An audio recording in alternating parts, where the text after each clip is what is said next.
En Algérie, Djamel Berral, le terroriste considéré comme le mentor des auteurs des attentats de janvier 2015 à Paris, a été expulsé hier vers son pays natal à sa sortie d'une prison française.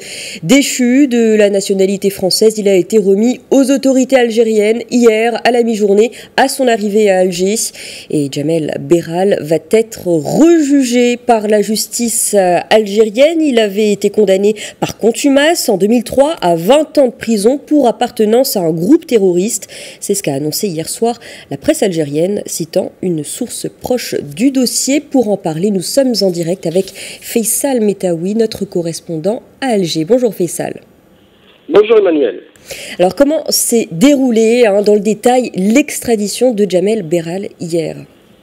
Effectivement, c'est une extradition qui a été obtenue au bout de beaucoup de négociations qui ont duré des mois et des mois entre les autorités algériennes et les autorités françaises, puisque Djamel Berral a été déchu de sa nationalité française en 2006 et donc il ne pouvait plus être resté sur le territoire algérien. Mais le problème, c'est qu'il n'avait pas aussi son passeport algérien, donc il fallait trouver des procédures.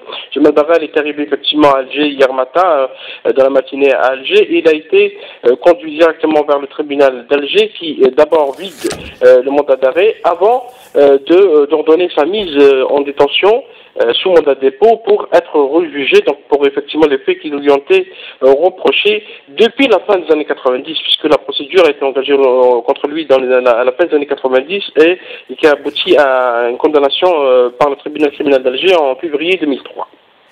Donc après avoir passé près de 17 ans dans les prisons françaises, un nouveau procès va donc se tenir pour cet Algérien de 52 ans. Expliquez-nous pourquoi, Faisal.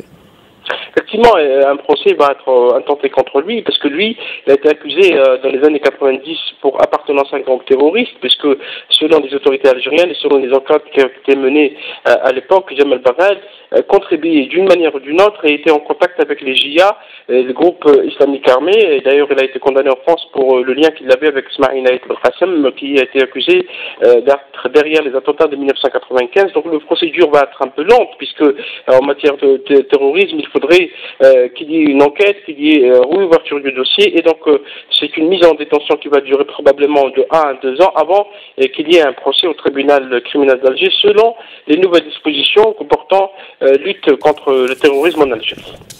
Merci beaucoup Faisal Metaoui. Je rappelle que vous étiez en direct avec nous d'Alger.